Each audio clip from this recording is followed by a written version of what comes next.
how can the accounts of Lord Krishna having marriages with thousands of women be reconciled with his teachings in the Bhagavad Gita, where he describes himself as the universal father of all beings? Thousands of wives you told, just only 60,000. you tell thousands. Very bad. Just only 16,000.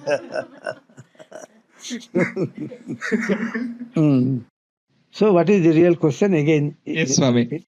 So how can the accounts of Lord Krishna having marriages with thousands of women be reconciled with his teachings in the Bhagavad Gita, where he describes himself as the universal father of all beings? Yes. See, God Krishna was entangled in a peculiar situation when he killed Narakasura, demon Naraka. Narakasura imprisoned 16,000 daughters of kings. Why he imprisoned them? You know? He imprisoned all the 16,000, putting a condition that if any one of you agree to marry, I will relieve you from the prison. The thing is, all these 16,000 daughters of kings loved Krishna. All of them wanted to marry Krishna only. And all the young boys in Kshatriya dynasty, they were unmarried. It is a social crisis. It was a big social crisis. So for that purpose, Narakasura imprisoned them, putting a condition, if any one of you agrees to marry anybody other than Krishna, I will relieve you and send it to your house. Nobody agreed. All the 60,000 were imprisoned. Okay? Yes. Okay, God Krishna went and killed Narakasura and liberated all these 16,000 daughters from jail. Then what immediately they told, Krishna asked them to go back to their homes. Now I have relieved you. Please go to your homes. Then they told, we will not go to our homes. Either we will marry you or we will commit suicide. Krishna was caught. He was forced. He never opted that he will marry them. He was forced. Gopikas also forced in the Bhagavatam. They forced that if you don't dance with us, we will commit suicide, we will jump into Yamuna River. But they forced him only for a dance. But these forced for marriage. Because it is Krishna was forced just for a dance and a song and flute, he obliged.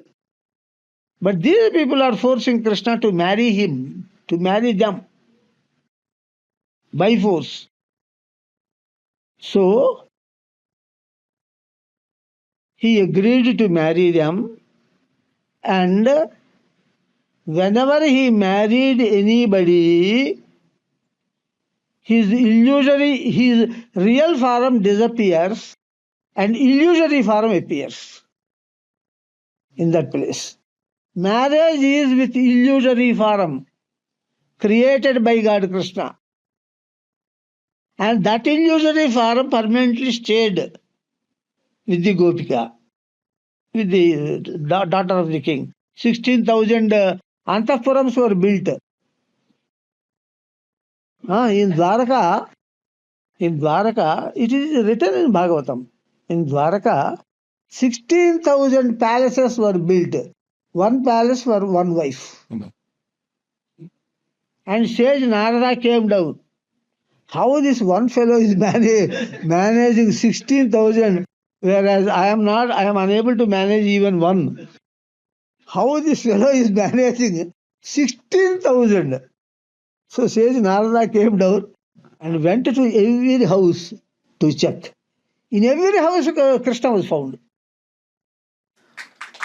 Same time, Krishna was found. Who are these Krishnas? They are the created illusory forms of Krishna. They are not real forms of Krishna. What is the difference between real form and illusory form? Illusory form is like a human being. God is not present in that illusory form. When God is present, that is the real form of Krishna. Real form of Krishna is wedded only to Radha and Rukmini. Rukmini is the incarnation of the Mahalakshmi, the power of God Vishnu. And Radha was the incarnation of God Shiva. And also simultaneously incarnation of Haladini Shakti of Vishnu, God Vishnu. She is a double incarnation. Incarnation of Durvasa. Durvasa is the incarnation of God Shiva. Like that, she is the incarnation of God Shiva, and also she is the incarnation of the power of God Vishnu, called as Haladini Shakti. Haladini Shakti means the power of the pleasure. Whenever God is pleased, that pleasure also has power, Pleasure is nothing but power. Yes, Swami. Due to excess of pleasure, heart will stop, mouth will come. One farmer, he heard that he got a lottery ticket of 1 lakh, very old. Then 1 lakh means 1 crore. Okay. When he heard that, due to excess of pleasure, his heart stopped and he died. It came in newspapers. So pleasure is also power. That is why God Krishna says in Gita, don't be over pleased. Don't over weep. Both are dangerous. If extremity of the misery, if you experience and weep, lot of stress, then also heart will stop. Excess of pleasure, that is also power. You cannot withstand, your heart will stop. So that is what he says. Dukkhesh vanudvigna manaha sukheshu vigata spruha. Dukkhesh, whenever some difficulty comes, don't be overcome by the misery. Don't get a depression. High depression will kill you on the spot. Dukkhesh manaha sukheshu vigata spruha. Similarly, if pleasure comes, don't enjoy it too much. Control it. Over pleasure, your heart will stop. Over misery, your heart will stop. You should control as much less as possible. It should be as less as possible. Slight pleasure, slight misery only. And in the case of yogi, not even trace of pleasure, not even trace of misery. In both cases, he will stay in the same way. Dukkhesh anudvigna manaha sukhesh vigata spruha vitaraga bhayakrodha sitadher muniruchyate. He is yogi. Samatvam yoga uchyate. If misery and happiness both are equal to a person, he is called as yogi. That equality of misery and happiness is called yoga. Samatvam yoga uchyate. So why I am telling, I have one weakness. I will be carried away and I forget the original point. Swami, you are telling Lord Krishna will marry only the Radhamma and Radhamma is Krishna in his true forms. Yes. And what is the problem with him about marriages of God Krishna? where he described himself as the universal. Yes. Aham bija pradapita, he told in Gita. I am the father of all souls. These 16,000 daughters of kings are also souls, human souls. They are daughters of God Krishna then. Because Aham bija pradapita, I am the father of all souls. So how he married his own daughters? That is the question perhaps. Yes. So, to avoid this, even while Gopikas forced him to dance with them, he also multiplied into several Krishnas, but not his real forms. They are again illusory forms. You see the photo also, the Vrindavanam Rasa dance. Yes. One Krishna and Radha will be standing at the center, and Gopikas will be rotating, dancing, and each Gopika, by the side of each Gopika, one Krishna will be there. Yes. You must have seen this photo. So all those are illusory forms of God Krishna, not the real form of Krishna. And I told that he married only one, Radha or Rukmini. Radha and Rukmini both are one and the same, God only. Both are forms of God. Now I tell, he did not marry at all. Anybody. Because when sage Narada asked God Brahma, who is the real celibate? Celibate means brahmachari, not married. Brahma, you understand? Yes. Who is the real celibate? God Krishna is the real celibate, he told. God Krishna is the real celibate. He married Radha and Rukmini. We agree that he married with his real form. But Radha and Rukmini are the divine forms of God, and he is also a divine form of God, and there is no dualism between Krishna and Radha or Krishna and Rukmini. There is no internal dualism. Only outside, externally they appear as two, but internally they are one only. When internally one is, both are one, how can you say that sex happened? It is not also homosex, But because two are appearing, two are there. Is it not? But it is not heterosex also. Because she is, Radha or Rukmini, is the inherent power of God. Possessor of power and power, there is no difference, they are one only. Shakti mator abhedaha. Shakti power and Shaktiman, Shaktimato. For them, between both of them, there is no difference. Abhedaha. There is no difference. There is no difference between sunlight and sun. In sunlight, what you find? Light and heat, energies mixed. In sun also, what you find? Same light and heat. Qualitatively, both are one and the same. Maybe quantitative difference.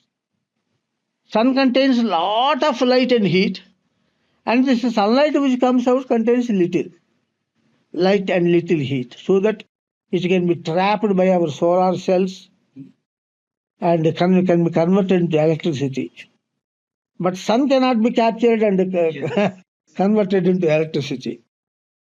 So quantitative difference is there between the possessor of power and power.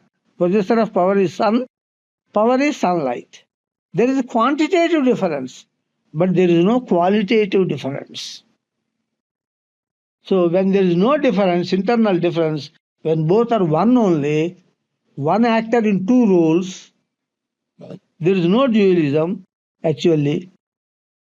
Therefore, it cannot be considered as a sex between a male and female, because both are one only.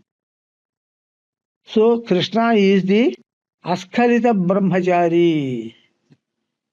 He is the purest celibate in the entire creation. This is told by God Brahma. God Brahma told, not anybody. Whatever he speaks, that becomes truth. He speaks only truth, and whatever he speaks becomes truth. Even if it is not truth, it becomes truth. Yes, Swami. God does not follow truth. Truth follows God. God does not follow justice. Justice follows God. That is why in God Datta is followed by the cow. Yes, Swami.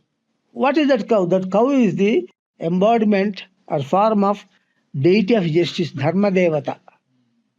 Dharma Devata has become cow and is following God Datta. And what are those dogs? Those dogs are the four Vedas.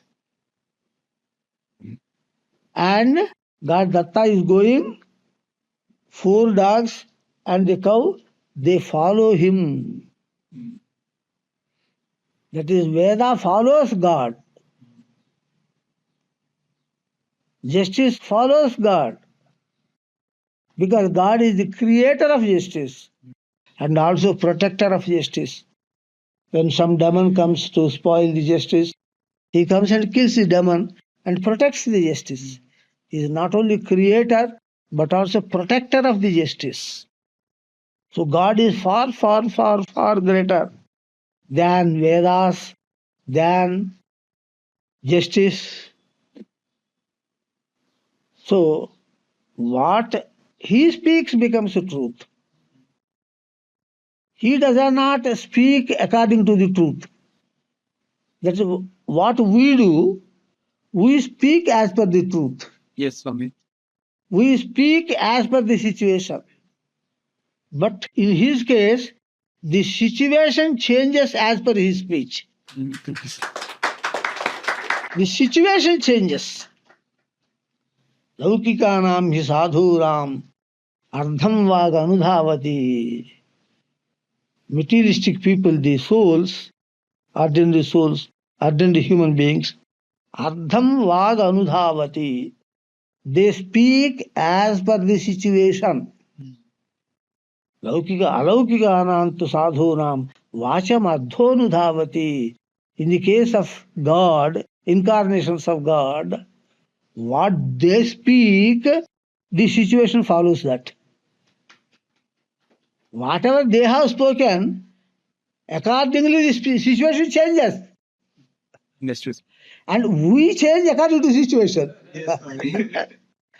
If this is the situation, we speak in one way.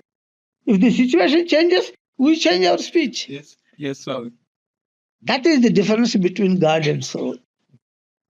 So therefore, about Krishna, Krishna is accepted as the Brahmachari, the only Brahman, and all this. You see, we people, we want to criticize God. For us, we don't criticize any other human being. He will beat us. Criticize. He will come and beat you. Yes, Swami. We will never criticize any human being. We criticize only God because nobody, God will not come to beat. But God will beat without appearing. That we are not understanding. He beats without appearing so that there is no case on him. You cannot put a case on him. He has beaten me. Show me. Police station will ask. Court will ask. Where is the party? Party is not present. What the judge will do? The case is dismissed. No costs. So, okay? Yes, Swami. Lord Krishna says in the Bhagavad Gita that propagating divine spiritual knowledge pleases the Lord greatly. Jnana yajnena tenaham ishtasyamiti me matihi. Spiritual knowledge brings about permanent peace and harmony in the world. So join us in sharing this divine knowledge of Lord Datta and earn the highest grace of God. For more spiritual videos, visit our YouTube channel, Shri Datta Swami. For more discourses on true spiritual knowledge, visit the website www.universal-spirituality.org.